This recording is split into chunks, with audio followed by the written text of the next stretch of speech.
Hi, good morning, good afternoon, good evening. Welcome to this webinar from Kingsfield Academy on force majeure and COVID-19 coronavirus. So I'm Carl Haynes, and I'm going to be doing the moderating and be in and out in between the discussions, which will be led by my two colleagues here, who hopefully you can see, Karen Sherrill and Hi. John Fotherby. Right. And also during the discussions, we'll be bringing up a few polls, questions for you to interact so we can get a feel for some of the points we're talking about. I also want to introduce Wayne Edmonds, who's working in the background, who you won't see anything of, but he'll be bringing up the polls for us. And so if I refer to him, that's who I'm talking to. As we said in our email and in our advertising, this is going to be a 45-minute duration webinar.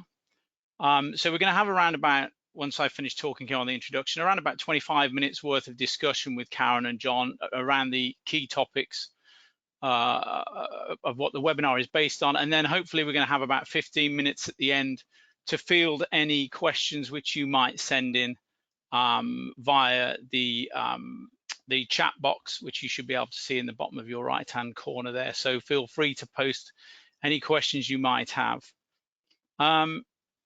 What I'd like to point out right at the start of this webinar is that what we're not trying to do here is we're not trying to have a claims management seminar. What we're doing is we're going to be having a high-level discussion around some of the key issues that are affecting construction projects around the world as a result of the coronavirus pandemic. So we have a bit of a large group here today. Currently seeing about 83 attendees. So I think that a good way to start would be to try and get an idea of who we've got on the webinar at the moment. So I'm going to ask Wayne to bring up the first question of the day, which I'd like you to all answer. And this is around which part of the supply chain are you representing? Are you from? So we'll just give that a few moments to register there.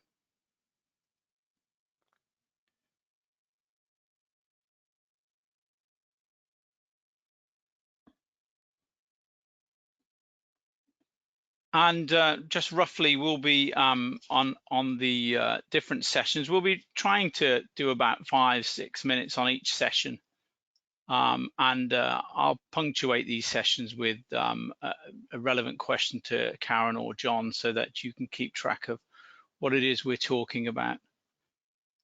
So perhaps Wayne, we might have some results there. Okay, so predominantly contractors there then. Mix a few owners, a few subcontractors, a few vendors. Okay, so that's interesting. Okay, so in just a few moments, I'm going to introduce, bring John in to speak about the rationale for the webinar. But perhaps just before we start, let's just bring up the second question that we'd like you to think about. And this is, what percentage of your projects are being affected by COVID-19 pandemic? So just spend a few moments bringing that up, and that'll be quite interesting to see just how urgent this is to you. Interestingly as well, you might be of interest to know that this session is also being recorded, and we will be publishing this on our YouTube channel at a later date for those that are interested in watching it back. And also we'll be doing a rerun of this webinar for anybody that wasn't able to attend this first one, and mainly because also we've had an overwhelming response to this webinar, and so you are the lucky first few to come through. So pat yourselves on the back for answering that so quickly. So Wayne, what are our results there then? Okay, so it's pretty much affecting a lot of projects. which we suspected, but it's good to see in numbers. Okay, so without further ado, I think I'm going to switch off my camera, and I'm going to introduce John Fotherby and ask him to just give us some background on the rationale for this webinar. So over to you, John.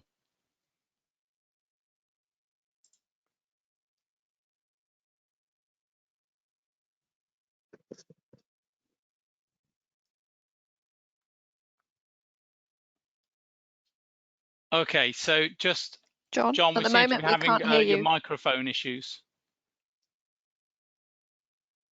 Sorry. Perfect. Good So if you could afternoon. just go back. I'll just start again. Thanks, Carl. Yes, I'd like to just scene set a little bit for this webinar. I think that we all recognise that we face unprecedented circumstances right now with this chronic situation, and that we're in uncharted territory. We've not experienced anything like this previously. And there are some fairly serious consequences that are coming out of this, and it's not just affecting, as we've seen from the poll there, it's affecting a lot of people right across the supply chain. And there are going to be some fairly serious consequences from this, not least of which are going to be delayed projects, additional costs, impacts on cash flow, and even probably some company failures. So it is a global issue. It's an industrial issue for engineering construction, and that's I believe how we should look at this. It's highly complex, and one of the other problems that we're noticing with this is the continual and rapid change to circumstances of how governments and different parts of industry are responding. So the other point that I'd like to bring in is we need to have effective and lasting solutions in the short and medium term. And I think the first things that we need to consider are how on the projects are we going to mitigate the impact of this coronavirus? And secondly, how are we going to plan for the continuation or the restart of projects once this is over? Because that must be our main aim. There'll be some projects that stop, there'll be some projects that continue, but they'll be in a very different situation to how they were originally planned. So those are two key issues. I think that also nobody's going to escape cost-free. And at the end of the day, I think that from an industry point of view, there needs to be solutions that are fair. Everybody's involved, as we've just seen. But in the supply chain, people have different perspectives. And you start to take a view from wherever you're sitting. So if you are a buyer, then you may feel comfortable that it's somebody else's problem. If you're a seller, you perhaps feel that somebody owes you something. These rules, because of this unprecedented situation, don't really work. So we have to understand where people are and what their perspectives are, and then start and break some barriers down there so we can move to effective solutions. And while contractual provisions and contractual interpretation and reference to law and all of those things are going to be quite important to understand where we are from a case presentation point of view, they're not going to be a solution. They are only a starting point to set off with a discussion to find that solution. So what we're really talking about is pragmatism in the face of adversity that provides solutions which respect all the project stakeholders and favour none in particular. And that's probably going to be the most workable way forward. Now, this webinar considers only force majeure. We're looking at the pros and cons and the relevance and what the different provisions say and how some of the legal jurisdictions look at this. But of course, there are other legal concepts that might need to be considered that we're not addressing in this webinar. For instance, frustration, change in law, impossibility, etc. And these, when we're looking at the problem and how to find solutions, we need to bear in mind that it might not just be force majeure, there may be other things to consider. But what we can say is that whatever the solutions are, and whatever legal concept we're using, nothing is easy. Nothing is simple, nothing is straightforward, particularly in these circumstances. Okay, thanks for that, John. I'm going to move us on to, and I'm going to come to Karen now, and on this subject of coronavirus and you know, is it force majeure? Now I'm going to ask you to think about this question, Karen, which we've received just before we came on air with this. And this is from Tony. And one of the questions, well, there's two questions.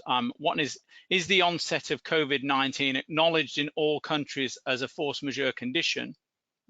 And then the second part to that is, does a force majeure condition automatically entitle EPS or EPC contractor to lodge a claim for time extension and then costs associated with it? But before you answer that question, what I would like to do is ask Wayne to bring up our third question. I want to just see what the thoughts are of you guys out there. What do you think? Do you think this event is force majeure? So select one of those: yes, no, not sure, or sit on the fence and don't answer at all. Let's see what you think about this, and then Karen, I will come back to you on that question posed by Tony.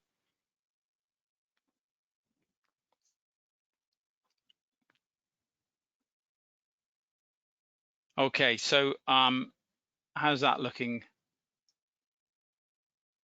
Okay, so quite a large proportion of people suggesting 76% thinking yes, it is force majeure, 7% no, and 17% sitting on the fence.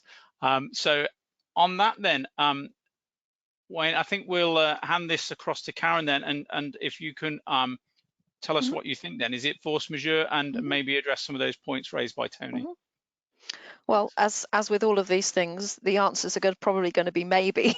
But what we're going to do is talk about now in a bit more detail what constitutes force majeure and how that could be applied in this situation. So just to you, John, why do some contracts contain force majeure clauses and some don't, and what is it broadly? You know, let's just get the basis sorted. Yeah. I think most international engineering construction contracts contain some sort of force majeure clause. Very few don't. Yep.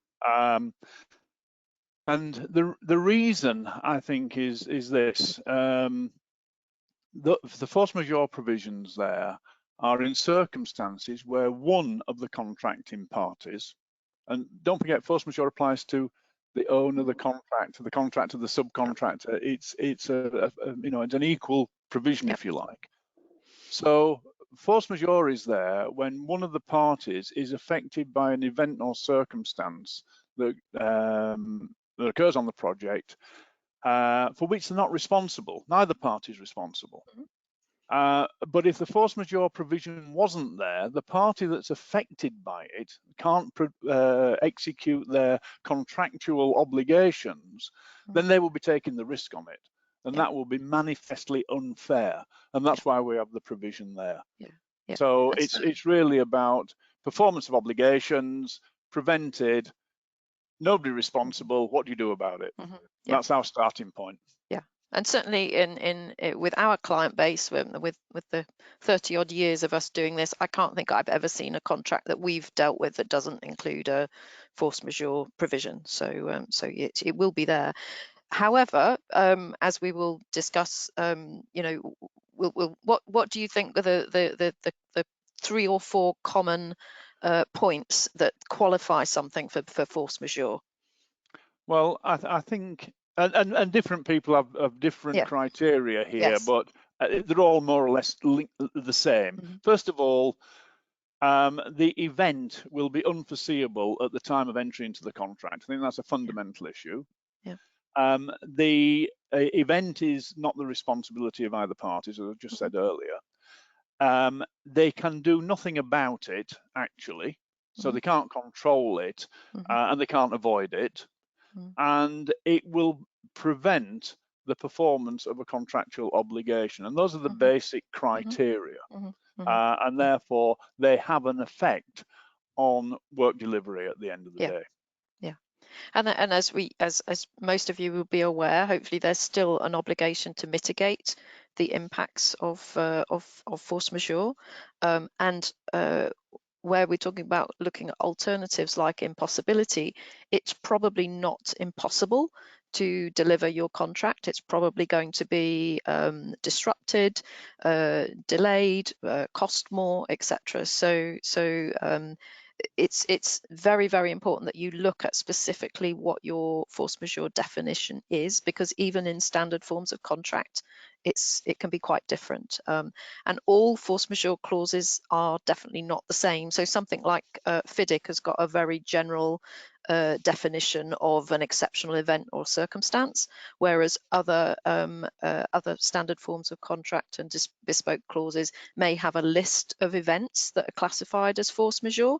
Sometimes that list is an exhaustive list, and sometimes it isn't as well. So you really have to look in detail as to what your definition looks like, and they do vary a lot. You know, we do see a huge variation in the length, scope, and amount of contracts. But one common area is usually around the foreseeability aspect, which we will come back to at the end. But a big health warning here is if you sign a contract right now, even a subcontract or a contract with a new vendor right at this moment, coronavirus is foreseeable. So one of the key criteria for force majeure is not something that you can invoke at the moment, because we know it's here and it's happening. So and one of the other areas is, do all legal sort of jurisdictions recognize the concept of force majeure? And they don't. And it's very different between common law jurisdiction, like in the UK, where there is no recognized definition of force majeure. So if your contract is under English law, you must have a definition in your contract, and the courts will interpret the definition of the contract pretty strictly. They have a very hands-off approach to working with it under common law. Whereas if you look at civil law jurisdictions, you've got a very, very different approach and a much more interventionist approach. So if you look at something like the French Civil Code, which has been going, you know, since the 1800s, but only in 2016 there was now a definition embedded in the French Civil Code as to what force majeure is. And that includes a test of reasonable foreseeability, but also an obligation to make sure that the effects of it have been reasonably avoided.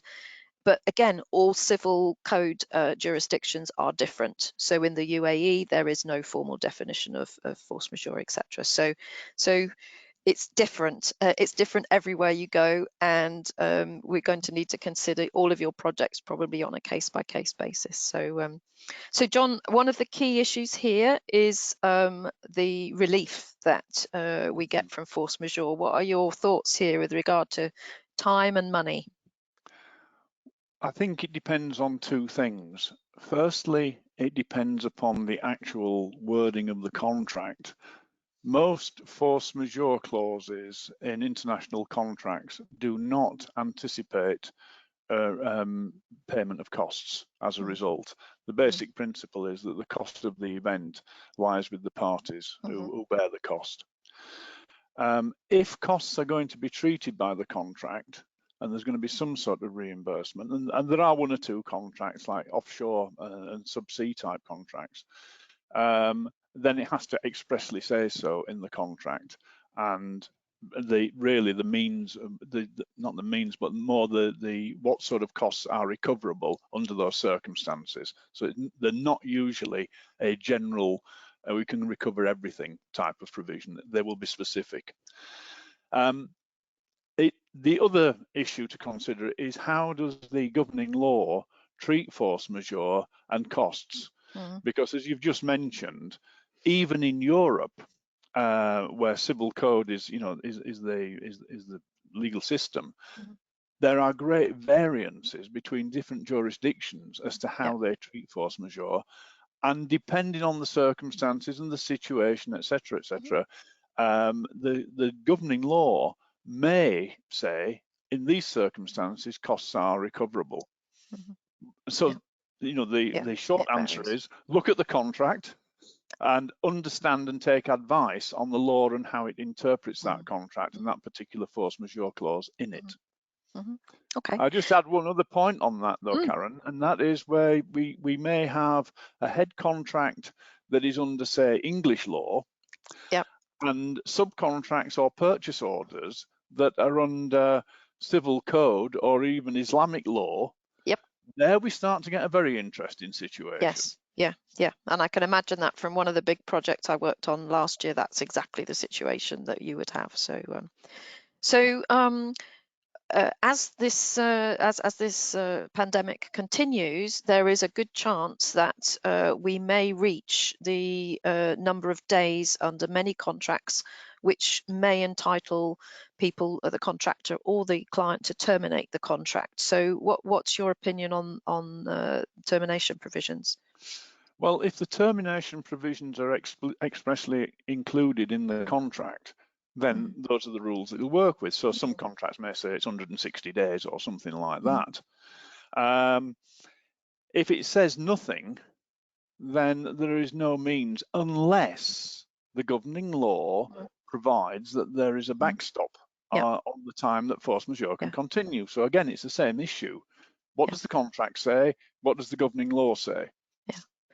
And I think again under the French Civil Code, there's opportunities there. They look at both temporary events of force majeure and permanent ones, under which the permanent one, the contract can be terminated, but they vary again tremendously from country to country. So again, it's about this doubling up of looking at the contract, but also looking at what the underlying law says.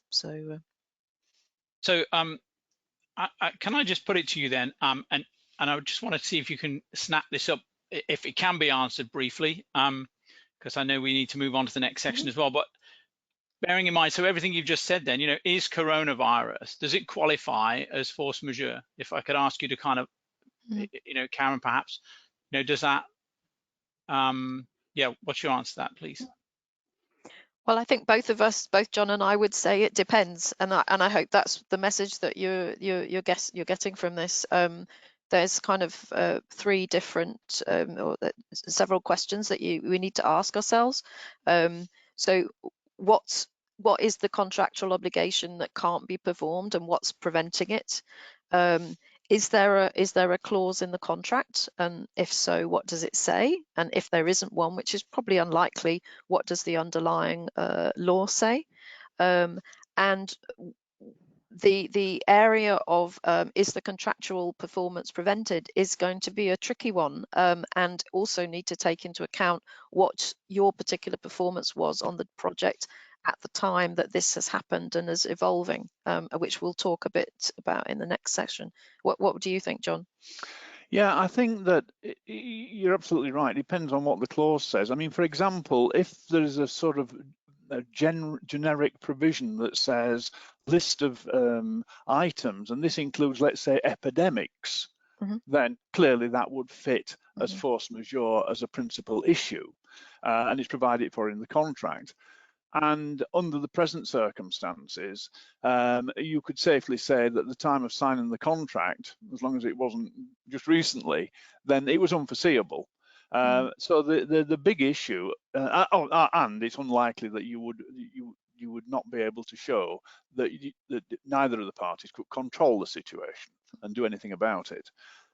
But then the question comes, as you rightly said, what is affected by the coronavirus being force majeure? What contractual performance cannot be met as a result of it? And that's where the tricky bit comes in. And perhaps I could just give a comment on that. I think one thing that we need to be aware of there is the remoteness of cause and effect. Yes. So let's take some simple examples. If a manufacturer closed its workshop because its workforce was depleted due to coronavirus and was unable to deliver, let's say, a piece of equipment, then that may very well qualify as force majeure as far as that workshop is concerned. Now let's think about the recipient of that piece of equipment. If that recipient gets that piece of equipment late and just simply makes an allegation that there was force majeure, without actually showing that that workshop was closed as a result of force majeure, then the chances are that the argument for force majeure would fail. Now, that's all nice and simple. But if we look at any major project where we've got purchase orders, we've got hundreds, if not thousands. And this is where the thing gets really complex. And we'll be crossing borders. So we'll be looking in different jurisdictions.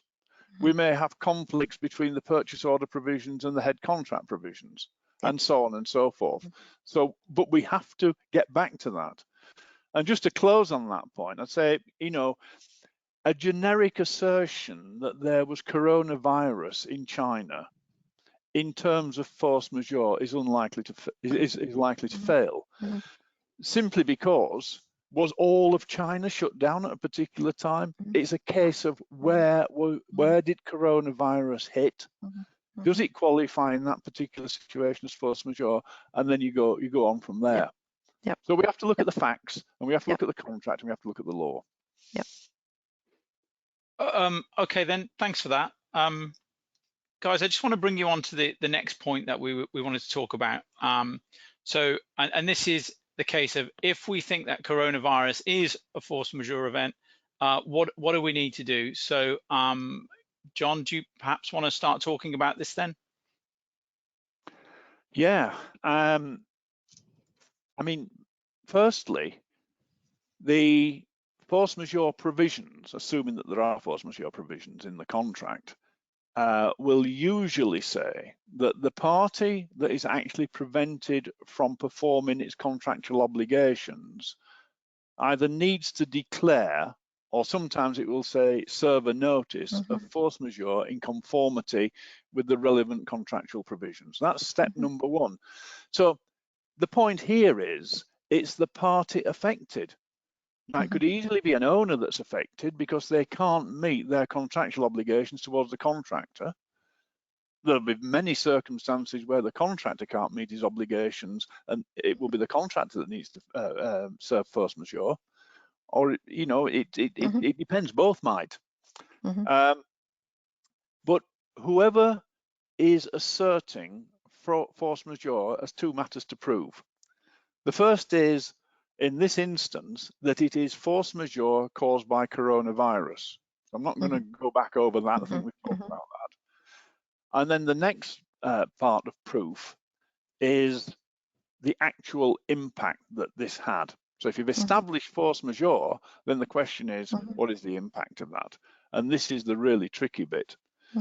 What we can say in simple terms is that evidence is required, and that comes from documentation.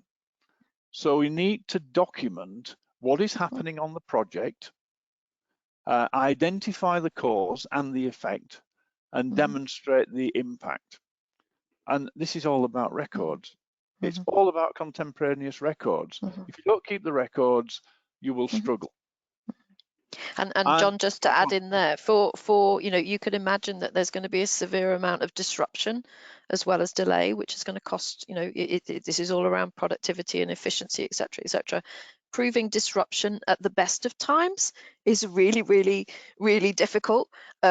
So proving it for this event, if without the records, without records of, you know, which of your subcontractors were off sick, who was prevented from coming on site, whether it was taking 4 hours a day to get on and off site because of the cleaning restrictions, etc.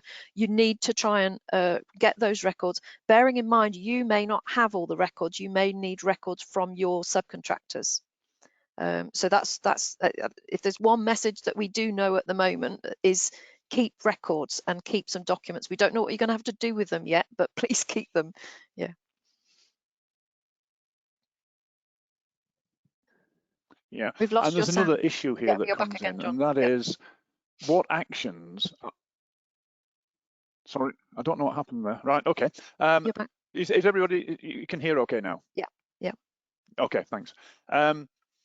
Is the actions that government are taking, because this can influence, and there seems to us to be really around the world a lot of difference in the way that government are acting in the face of this pandemic. We know that in the UK, for instance, it's very unclear, and we're dealing with through the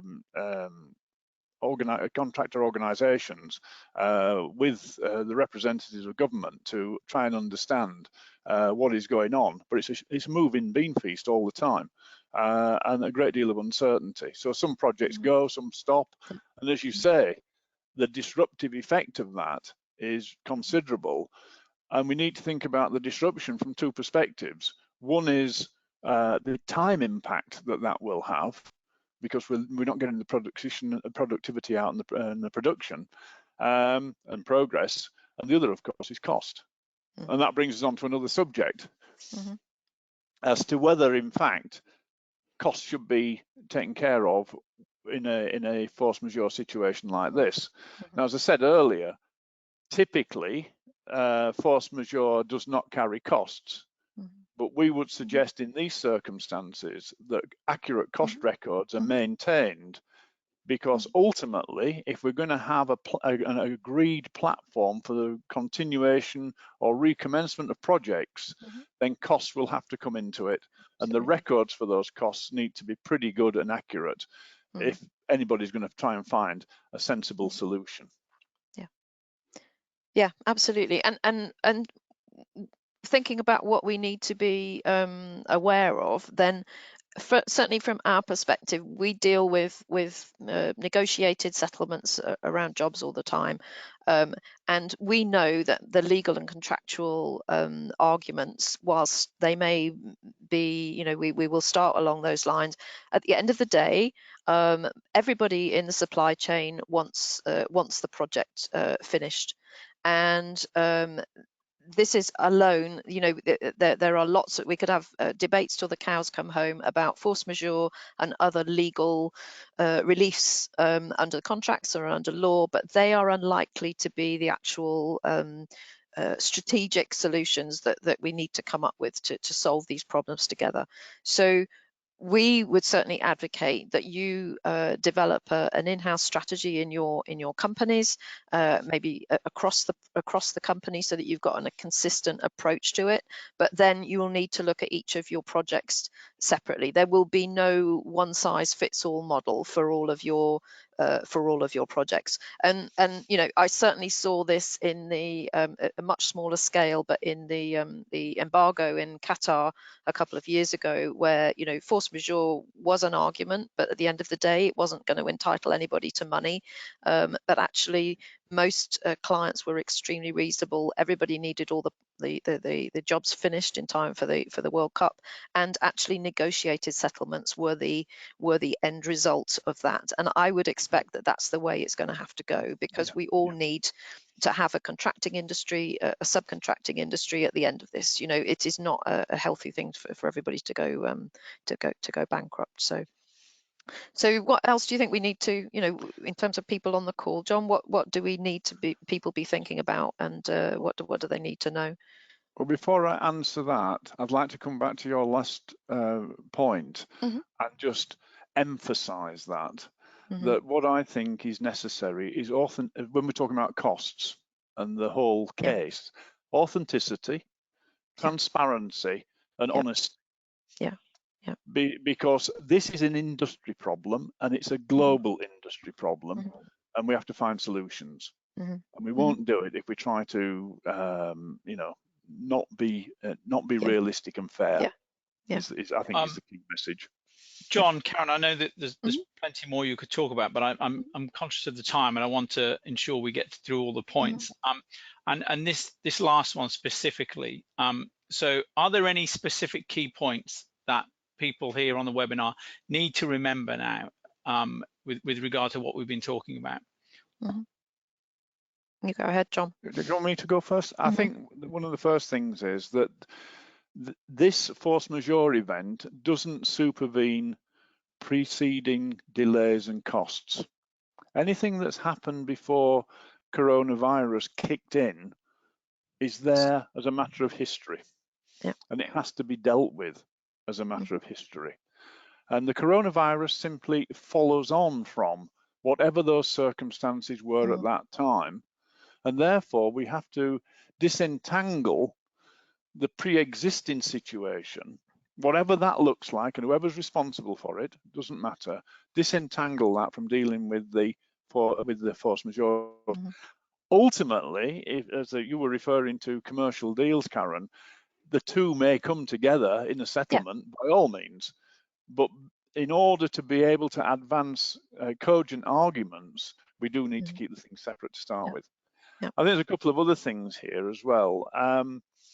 Don't use force majeure to try and excuse pre-existing delays. No one's going to accept that. They just won't.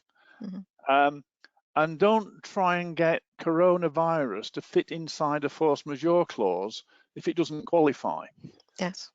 We've mentioned other legal ideas that may provide answers, they may not. So when we're considering a situation, I think we need to look broadly. Is it really force majeure, or is there something else? There may be a situation in some parts of the world where we've got change of law, and that might be more appropriate than trying to force a force majeure argument through. And I would say that whilst we don't believe that this is about force majeure claims and making contractual arguments, etc., to get a negotiation going, you will need something on the table to discuss with your contracting parties. And that needs to be as reasonable as possible and as detailed and as complete as possible, because that will then enable you to have adult conversations with your contracting partners to be able to find solutions. And that goes up and down the supply chain. So the same rules apply. And again, just to re-emphasize, don't try and exploit a situation. Deal with it realistically, because it will only lead to more conflict and no settlements and more difficulties. And eventually, coronavirus is going to pass, and therefore we'll be back to how do we get our projects back on track. And I think that this is the thing that needs to be upmost in mind. How are we going to continue and on what basis? And therefore, the claim is a stepping stone to get into that situation. And my strong personal advice is don't become embroiled in dispute and arbitration over this subject. Put your energy into inventiveness and finding workable solutions. So, Karen, maybe a last remark there then, just to close that section off. Well, there are reliefs, you know, at contract and at law. There are a number of them. Force majeure is one. The longer this goes on, the options of termination are going to start to spring up. But my feeling is that nobody wants that. Everybody's going to lose out of that. But it's quite a powerful tool to get the parties to the negotiating table for a sensible way forward. In the meantime, please don't enter into any new contracts without expressly addressing this, because it's not unforeseeable anymore. So that's just hopefully an obvious thing, but I suspect we'll have a number of people who may try and argue that in the future. Okay. So like all good projects, we're running slightly over schedule. So I'm going to pick out some questions here which have been forwarded through to me, and it's often not a subject which we can be concise and brief about, but I'm going to ask you to be as brief as you can in those questions. So let me pick out one here from Alberto. Do you see reasonable to consider the different orders and instructions from the authorities as changes in law separate from the force majeure event that would be the pandemic, or as these instructions are a direct consequence of the pandemic, would it really be all part of a general force majeure event? Either of you, please. Well, you can certainly see in the UK at the moment, up until I think is it today, there's an actual act of parliament being pushed through at breakneck speed to make this the impacts of this legally binding under statute. What's happening though is this changing all the time, and we've seen guidance and recommendations from various governments, which is not going to be normally qualifying for a change in law clause. And it's so you've got to be really careful that just because governments are asking people to observe self-isolations and are causing various disruptions, if it's not embedded as an actual change in the law, a change in statute, you may not be able to rely on it. I don't know what you think, John. I think that's absolutely right, and I think that what we have to bear in mind, that governments may be using the law that they have, that they with powers that they wouldn't normally utilize, but under these circumstances believe that they have to use those powers. So that is not a change in law, that's using the existing law. And if we just, again, referring to the UK Acts of Parliament right now, the fact that there's an Act of Parliament passed doesn't mean to say that it is technically a change in law, but unless it's used, then there is no consequence of that. So we have to be very careful with what we argue as being a change in law or whether it's force majeure. And I don't think that, except under very, very clear situations where you could link the actions of a government to the coronavirus as actually being the coronavirus force majeure, because nothing is that simple and that clear by governments. Most of them have been equivocal about this and not being too specific about what they want to happen. Yeah. Okay, John, here's a question for you from Nick. If performance is not actually yet impaired by COVID-19, should a notice still be given? It's a good question, is that? I think you should. I agree, without going over the top, because you have to say the potential of the situation. And the whole purpose of notices is to alert the other side to a potential situation. And notice is not a claim, of course. So you're not asserting anything, you're simply giving a warning that this could happen. And therefore, I would agree with Karen. For safety's sake, I'd do exactly that. Okay. Okay, so here is I don't know who sent this one, is not put their name down. So so maybe Karen, some contracts require impact notifications for force majeure events from a specified time after the event was known or should have been known. COVID-19 may be acknowledged to be a force majeure event early on, but does not affect the project until much later, as the restrictions gradually increase over time. How to address this in discussions with stakeholders? I would imagine in these circumstances, and it depends on where you are in the world, the timing of the notice, so long as you put it in as soon as you are reasonably able to, I don't think that you are going to get caught out by failing to observe it within 6 days or 7 days or whatever. I think, and there have been several situations under English law and other jurisdictions where the timing of the notice is not as critical as putting the notice in. You know, that's the important thing. So do it as soon as you can, and don't worry whether you think you've missed a date. With normally with these events, they're one single event as well, and this could potentially turn out to be several different events. As you know, what happens if the thing mutates and we've got another problem with it in 6 months' time, for example. So don't try and be too clever about it. I would just get the notices in. As John says, they don't need to be aggressive. Nothing even needs to have happened yet. It could be just a warning of potential issues, but put the notice in as soon as possible. That would be my suggestion. John, I think I can give you about 20 seconds to add anything in there. I'd just make another point about this. It all sounds a bit heavy and, you know, difficult, but every cloud has a silver lining.